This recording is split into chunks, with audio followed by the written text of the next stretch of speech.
तो दोस्तों, आप सब कैसे हो। तो आज की वीडियो का टॉपिक है क्रैंकशाफ्ट पोजीशन सेंसर। इस वीडियो में हम बहुत ही डिटेल से क्रैंक सेंसर से रिलेटेड हर एक बात को डिस्कस करने वाले हैं, ताकि इस वीडियो को देखने के बाद किसी के माइंड में क्रैंक सेंसर से जुड़ी कोई बात, सवाल या डाउट ना रहे। इस वीडियो में हम जानेंगे क्रैंक सेंसर का गाड़ी में क्या क्या फंक्शन होता है, क्रैंक सेंसर की लोकेशन हर गाड़ी में कहाँ होती है और क्रैंक सेंसर कैसे काम करता है। क्रैंक सेंसर से जो वोल्टेज ECU को भेजता है, ECU इस रीडिंग को किस पर्पज़ के लिए यूज़ करता है। इसके अलावा 2 वायर और 3 वायर वाले क्रैंक सेंसर को मल्टीमीटर के साथ कैसे चेक किया जा सकता है। क्रैंक सेंसर खराब होने पर गाड़ी में कहाँ कहाँ दिक्कतें आती हैं और क्रैंक सेंसर से रिलेटेड बनने वाले डेटा ट्रबल कोड्स को कैसे फिक्स कर सकते हैं। तो ये सब जानेंगे आज की इस वीडियो में। तो आइए स्टार्ट करते हैं।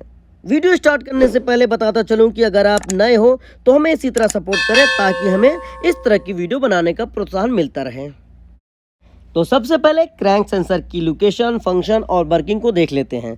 तो क्रैंकशाफ्ट पोजीशन सेंसर के नाम से ही पता चल जाता है कि क्रैंकशाफ्ट पोजीशन सेंसर का काम इंजन के ब्लॉक में लगी क्रैंकशाफ्ट की पोजीशन और एंगल को सेंस करके ECM को वोल्टेज की शक्ल में सिग्नल भेजना होता है। ECM को इस वोल्टेज यानी क्रैंक सेंसर के सिग्नल से ये मालूम होता है कि पिस्टन की पोजीशन क्या है, यानी 1 नंबर सिलेंडर में पिस्टन टॉप डेड सेंटर है या बॉटम डेड सेंटर है, और ECM फिर इसी के अकॉर्डिंग फायर ऑर्डर डिसाइड करता है कि किस सिलेंडर में फ्यूल भेजना है और किस सिलेंडर में स्पार्क करना है। क्रैंक सेंसर की लोकेशन आपको क्रैंकशाफ्ट पुल्ली के साथ मिलेगी या फ्लाईव्हील के साइड। क्रैंकशाफ्ट सेंसर को RPM के नाम से भी जाना जाता है। क्लस्टर मीटर में जो RPM आपको नजर आ रही होती है, ये क्रैंकशाफ्ट पोजीशन सेंसर की रीडिंग से चल रहा होता है। RPM मीन्स रेवोल्यूशन पर मिनट, यानी 1 मिनट में क्रैंक का पिस्टन कितनी बार रोटेट हुआ है। इसे सेंस करके क्रैंक सेंसर ECM को सिग्नल भेजता है और ECM इसे कैलकुलेट करके क्लस्टर मीटर में इंजन की स्पीड यानी RPM को शो करता है। RPM का न चलना क्रैंक सेंसर के खराब होने की एक वजह हो सकती है। पहले की गाड़ियों में RPM को चलाने के लिए इंजन की क्रैंक के साथ एक मैनुअली वायर लगाई जाती थी, लेकिन अब ये क्रैंक सेंसर की मदद से किया जाता है। अगर फंक्शन की बात करें तो क्रैंक सेंसर के सिग्नल मिलने पर ECM फ्यूल इंजेक्टर्स में पल्स देता है। इसी तरह पेट्रोल इंजन में केम सेंसर की रीडिंग के मुताबिक ECM करंट भेजता है इग्निशन कॉइल्स में। फिर से रिपीट करता हूँ कि पेट्रोल इंजन में क्रैंक सेंसर का ताल्लुक इंजेक्टर के पल्स के साथ होता है और केम सेंसर का ताल्लुक इग्निशन कॉइल्स में करंट के साथ होता है। क्रैंक सेंसर को ऑपरेट करने के लिए क्रैंकशाफ्ट के साथ टीथ व्हील लगाया जाता है। अब ये सब टीथ एक जैसे सेम डिस्टेंस पर लगे होते हैं, लेकिन इनमें से एक टीथ मिसिंग होता है। अब जब क्रैंकशाफ्ट घूमते घूमते एक खाली टीथ वाली क्रैंक सेंसर के सामने आती है, तब क्रैंक सेंसर के सिग्नल में ब्रेक लग जाती है, यानी सिग्नल में रुकावट होती है। ECM को पता चल जाता है कि क्रैंकशाफ्ट ने एक राउंड पूरा कर लिया है और इस सिग्नल के अकॉर्डिंग ECM को क्रैंक की पोजीशन और स्पीड यानी RPM का पता चलता है, और ECM पेट्रोल और डीजल दोनों इंजन्स में इंजेक्टर पर पल्स देता है। और आगे बात करते हैं क्रैंक सेंसर की वायरिंग की। तो क्रैंक सेंसर 2 वायर और 3 वायर देखने को मिलेंगे। 2 वायर वाले क्रैंक सेंसर पर आपको एक वायर ग्राउंड की मिलेगी यानी निगेटिव वायर, और एक वायर सिग्नल की, जिस पर आपको कुछ गाड़ियों में 2.5 वोल्ट और कुछ गाड़ियों में 5 पॉजिटिव मिलेंगे। 3 वायर क्रैंक सेंसर पर एक वायर ग्राउंड की होगी, एक पावर वायर होगी जिस पर आपको स्विच ऑन करने पर 2.5 वोल्ट, 5 वोल्ट या 12 वोल्ट यानी 12 वोल्ट पॉजिटिव मिलेंगे, और एक वायर सिग्नल की होगी जो क्रैंक के घूमने पर इंजन के स्टार्ट होने पर 2.5 वोल्ट, 5 वोल्ट पॉजिटिव शो करेगी। अब देखते हैं कि क्रैंक सेंसर को गाड़ी पर मल्टीमीटर की मदद से कैसे चेक कर सकते हैं। 2 वायर वाले क्रैंक सेंसर में एक वायर नेगेटिव होगी यानी ग्राउंड की होती है। अब आप मल्टीमीटर को कंटिन्यूटी पे सेट करके मल्टीमीटर की एक प्रोब को बैटरी के नेगेटिव पर लगानी है और दूसरे प्रोब को क्रैंक सेंसर के दोनों वायर पर बारी बारी करके लगानी है।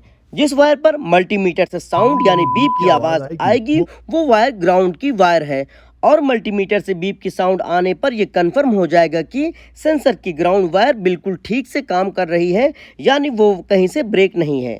और अगले स्टेप में आप मल्टीमीटर की प्रोब सेंसर की दूसरी वायर पर यानी सिग्नल वायर पर लगानी है और इंजन से जुड़े एक व्हील को थोड़ा ऊपर उठाना है।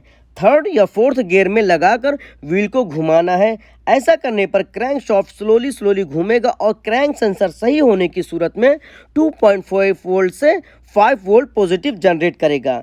क्रैंकशाफ्ट को आप इंजन स्टार्ट करके भी घुमा सकते हैं, लेकिन मल्टीमीटर इतनी स्पीड से आने वाले सिग्नल को रीड नहीं कर सकता, इसलिए आपको क्रैंकशाफ्ट को स्लोली घुमाना होगा। आप 3 वायर वाले क्रैंक सेंसर में ग्राउंड वायर की कंटिन्यूटी चेक करनी है, पॉजिटिव रेफरेंस वोल्ट चेक करनी है और सिग्नल वायर सेम 2 वायर वाले क्रैंक सेंसर की तरह क्रैंक घुमाकर चेक करनी है। अब यहाँ टायर घुमाने पर जब क्रैंक शाफ्ट का टीथ क्रैंक सेंसर के सामने आएगा तो 5 वोल्ट के करीब रीडिंग शो होगी और टीथ हटने पर 0 वोल्ट शो होने लगेंगे। आखिर में बात करते हैं क्रैंक शाफ्ट पोजीशन सेंसर से रिलेटेड बनने वाले most common data trouble fault code की। तो बात कर लेते हैं कि क्रैंक सेंसर की टीडीसी में कितने फॉल्ट कोड आते हैं। तो P0335 क्रैंक शाफ्ट सेंसर से no signal, P0336 crank shaft sensor wrong signal, P0337 crank shaft sensor circuit low, 0338 crank shaft sensor circuit high, P0339 crank shaft sensor circuit intermediate का मतलब रुक कर यानी loose contact some time. अगर आसान भाषा में बात करें तो क्रैंक सेंसर का ख़राब होना जो कि चेंज होगा, क्रैंक सेंसर की वायरिंग या कनेक्टर का लूज होना या उनमें जंग लगना, क्रैंक सेंसर के आगे डस्ट या कार्बन का जमा होना, क्रैंक शाफ्ट के टीथ का डैमेज होना या उन पर ज़्यादा कार्बन जमा होना जिससे क्रैंक सेंसर का सिग्नल डिस्टर्ब होगा, क्रैंक सेंसर का रबर या रिंग ना होना या अगर कोई टेक्नीशियन इसे डबल कर दे तो क्रैंक सेंसर और क्रैंक शाफ्ट के बीच गैप कम या ज़्यादा हो जाएगा जिसकी वजह से क्रैंक सेंसर प्रॉपरली ऑपरेट नहीं कर पाता। अगर इस सेंसर में कोई खराबी आ जाती है तो चेक इंजन की लाइट आ जाना, इंजन का लॉन्ग क्रैंकिंग के बाद स्टार्ट ना होना या स्टार्ट होना, स्टार्ट नहीं होगा, इंजेक्टर के ऊपर पल्स नहीं आएगी, मीटर के अंदर लगी आरपीएम किसी ऊपर नहीं उठेगी, इंजन काला धुआं छोड़ सकता है, मिसफायर हो सकता। और उम्मीद है कि आपको क्रैंक शाफ्ट सेंसर के बारे में आज कुछ नया सीखने को मिला होगा। तो फिर बहुत जल्द ही मिलते हैं अगली वीडियो में। जब तक के लिए आप खुश रहें और मुस्कुराते रहें और यूं ही हमें सपोर्ट करते रहें।